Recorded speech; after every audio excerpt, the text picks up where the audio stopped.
If you guys are looking for a stacked NBA 2K or Fortnite account, make sure you go to sportstnb.com. That's right, no more Twitter. He has an official business website, sportstnb.com. There you'll be able to view all the accounts, see the prices, and get what you need. The link is in the description. Go click it and see what he has to offer. Ladies and gentlemen, did you see what Damian Lillard did last night? Man, I made a Damian Lillard 99 overall video. I'll leave the link to that in the description, man. Definitely go check that out if you haven't seen it. But look it. Today, that's not even what we're talking about. You see, we're on the new 6'9" pure point forward build that I made. You see the record, and this is 4 straight games against Elite 3 toxic sweat lineups. Slashing defender, shot creating stretch. First game right off the rip.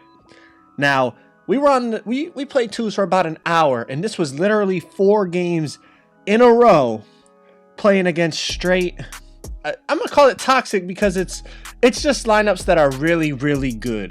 Basically, that's what it comes down to. When people say a lineup is toxic, I mean, you can say what you want, but people are gonna do what they want. You know, people are gonna do what they gotta do to try to win the game. But you see, we're going against a slashing defender, so we're on the ISO game here to start. But now we're gonna start taking a play out of the James Harden Houston Rockets playbook. Running the pick and roll, pick and pop, getting the switch to get the stretch onto me, and then exposing that stretch. But we end up shooting a mid-range, not able to get it to go. They get the ball, and now they're doing their thing. They're doing the inbounds, off-ball glitches, doing whatever they can. My lockdown ends up getting a steal. I get the lay-in. We go up 6-4. Now, the reason I'm bringing this video to you is because in the 2K community, there's like this thing about like, if you run 2 bigs, or if you run like 2 lockdowns, or if you run like stretch glass, or there's like all these lineups that people don't give credit to for the people that win the game. Like, you know, oh, it doesn't count because you ran that lineup. Listen, you're allowed to run whatever lineup you want to run. You bought the game just like everyone else. Run whatever you want. But then people discredit, people who run lineups. Like, if I run stretch glass, I've told you guys many times, I run that lineup because it gets me the most rep on my stretch. And obviously I'm trying to hit 99, so I'm going to play that. But that doesn't mean I can't win playing a different type of style on a different type of player. Right here, I'm playing on a pure point forward with a lockdown. And you're going to see, we go against a lockdown this game, lock stretch. We end up playing against post glass. That's possibly the most annoying lineup to play against. We end up playing against, I think, another lock stretch or something like that. Shot clock winding down here. We got to try to make something happen. Pull up, lightly contested, can't get it to go. They get the ball back, but it's 16-4, so all we need is 1 stop and we're good. But my point is, we're playing against all these lineups that people don't give credit to, or they say, like, you know, the people that run those lineups are trash. Listen, you don't know what someone's capable of on this game. Just because they're playing on a certain build and you don't want to give them credit for winning games, that doesn't mean anything. I hop on a point forward and I don't lose. I lose like 1 out of every 20 games. And I barely play on a point forward. So listen, everyone bought the game just like you did. Stop trying to take away video game credit for what the lineup people run. They're allowed to run whatever they want. Now, don't get me wrong. It's annoying. It's annoying to play against some of these lineups. But at the end of the day, if you're playing twos, you're in control. Don't give the ball up and you don't even have to deal with their lineup. You know, if they're running post glass, yeah, he's going to fade and they're going to go for the rebound. If you don't give the ball up, you don't have to deal with it. But again, like I said, we're just simple IQ. We run the pick and roll until they switch and then exploit the mismatch. That's what the Houston Rockets do literally every single game. James Harden pick and roll with Capella.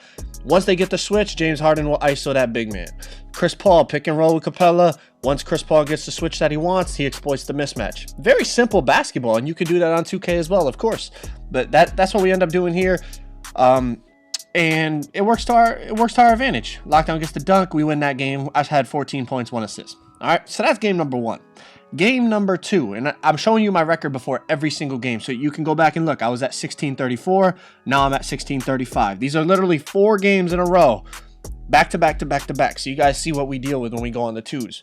You know, we play some tough lineups just like everybody else. It's just, I don't complain about it. I just deal with it. But look at pure stretch, slashing rebounder, Elite 3 and a Pro 3, 2 bigs. 2 big lineup, got to find a way to deal with it. We have no bigs. We're running 2 small forwards, but we're both tall enough that we can deal with guards or centers. So The stretch big's giving problems right off the rip. I get a heavily contested there. Slashing rebounder gets the rebound. This is what makes it annoying to play against. Again, heavily contested. Slashing rebounder gets the rebound. And he's just going to LT and try to get me stuck on him. And obviously stretch bigs do what stretch bigs do. So 5-0. I could have a steal right here. Ball bobbling all around. Can't get it. The stretch big just off balling. The big man setting screens, LTing, you know, doing all the, you call it cheese or whatever, but you know, it's in the game. People are going to abuse it. You got to realize that. You got to find a way to stop it. So again, doing the inbounds glitch, just like every other stretch does. I do it on my stretch. I'm not complaining. I'm just saying we got to find a way to stop it. Slashing rebounder back out to the stretch. He pulls up, gets that to go. We're down 11-0 against two bigs. I end up getting a clutch steal. It makes Lockdown shoot a fadeaway. He ends up getting a rebound, and they get a tip. It goes out of bounds. All right, so we're good. We finally got the ball back. Now it's time to go to work. I have the stretch big on me. Now check this out, bro. This dude jumps to try to block the layup. I kick it to the corner wide open, but I swear to God, this always happens in this game. Lockdown gets the clutch steal, but how many times, am I the only one? They press block, and you make a pass, and they still get the steal. To me, it happens way too often. It shouldn't be like that. It should be penalized. They're jumping to block a shot, but you end up making a pass, but they still get rewarded with a steal. So now this is just pure ISO game here because I have a straight mismatch. The stretch big is on me. He's playing hands up defense, which obviously is going to make him slide his feet slower. So as long as I can get half a step on him, as you see, I'm just doing the same move over and over again. Momentum behind the back every time because he's playing hands up. As long as I get half a step, I'm getting a dunk or a Euro step lay-in every single time. Lockdown on the cut. He gets a tough layup to go over the slashing rebounder. We're up 14-11 now. This will make it 16-11. And I got my takeover. So now it's going to be really, really tough for them to get a stop on me because the blow-by animations. Lockdown to the rack. Gets a nice little cradle dunk there, or whatever you call it. The two-hand kind of like up and under dunk. I don't even know. He gets a two-hand dunk there. We're going to end up driving in, getting a blow-by. 14 points, 3 assists. We beat those dudes. All right, double bigs. Beat them. Now, next game, like I said, 1,636 wins now. This is literally the third game in a row. Again, against Elite 1 and Elite 3. Pure post, pure glass. The most annoying lineup in the game to play against. But I'm not going to complain about it. You got to find a way to get it done, bro. Stop discrediting people for playing. They're allowed to play whatever lineup they want to play. I see the post scorers hedging a little bit. I try to throw it over to Lockdown. He doesn't shoot it. Probably a smart decision. Drive in, wait for a glass cleaner to jump, get the lay in, 2-0. Now, I see that they were switching. They're trying to put the glass on me, so as soon as I pass the inbounds pass, I cut to the basket, get a two-hand dunk. Now, the thing about this lineup, the two bigs, is they both have Hall of Fame bruiser. So you see my stamina is flashing almost as immediately as they touch me, my stamina is flashing. So I got to find a way to keep my distance, but still exploit them for their lack of speed. You see, we're cooking up, pull up. That's a yellow. We get that to go. Honestly, that was a little lucky. I mean, he was far away from me, but somehow he still got a yellow. So, hey, it is what it is. 12-0. Again, it's against two bigs. Lineup that everyone always complains about. Momentum behind the back, bro. I had him. Can't get the layup to go. So now we need to stop. Now, you guys know how they're going to play it. Anyone that plays 2K, you know how these dudes play. It's annoying as hell. He's going to fade, and the glass cleaner is going to sit in the paint and get the rebound. I don't know if that's enjoyable, but to me it wouldn't be. But again, good defense. Dude gets the rebound. I got to find a way to get a rebound on this glass cleaner. If we get the ball back, we should be fine. We're up 12-4, so obviously we have some wiggle room. But there we go. Lockdown finally gets the steal and drives in. Probably could have got blocked, but he gets the dunk. Thank God. That's a good aggressive take by him. 14-4 now. Just don't give the ball up. Lockdown on the split. Beautiful right hand dunk. 16-4. On the ISO game now. Dropped. Yeah, some of the ankle breaker animations this year really are like they are just really nice. They're so funny the way they drop. But kick out, open corner three, knock that down. 10 points, 3 assists that game. We beat them 21-4. Now, 1,637 wins. Like I said, this is 4 games in a row on somebody that I don't really play on a point forward very often. Obviously, I just made this dude. And the dudes we beat the first game came back around. Slashing defender, shot creating stretch. 4th game in a row. This build is tough, man. Build is tough. We run pick and pop first play. We end up, Lockdown ends up missing the shot. So now we got a D up. This is a very tough build. You see the lineups people are pulling up with 4 games in a row. Lockdowns and stretches, stretch glass, post glass, and then again, lock stretch. Some of the most complained about lineups in the game, but using IQ, and I guess as people say, oh, it takes so much skill to play on a playmaker. Hey, you can get it done, bro. And like I said, I don't consider myself the best 2K player by any stretch, especially not the best 2K dribbler or ISO player or whatever the hell these dudes are trying to talk about nowadays. I just play with IQ.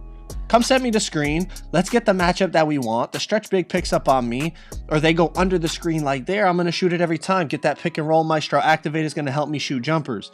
Like, again, pick and roll, stretch big picks up on me, and now I try to exploit the mismatch. Space it out, throw it over to lockdown, he'll throw it back. I have the mismatch that I want. That's the Houston Rockets offense in a nutshell. People talk about, you know, again, shot clock winding down here. They actually do a decent job here. They get a yellow contest. Lockdown bails me out, gets the rebound, thank God. But like I was saying, bro, this is how the Houston Rockets run their offense. Everyone talks about, you know, the analytics of the new analytic era of basketball. This is what it's about. I mean, it's pick and roll and then get your best player the matchup he wants and exploit it. I mean, people have been doing this for years, but it's just now it's like different styles now. You know, big men aren't as much of like back to basket players now. It's more 3-point shooting, all that type of stuff. But we're just taking that and bringing it to the twos for the most part.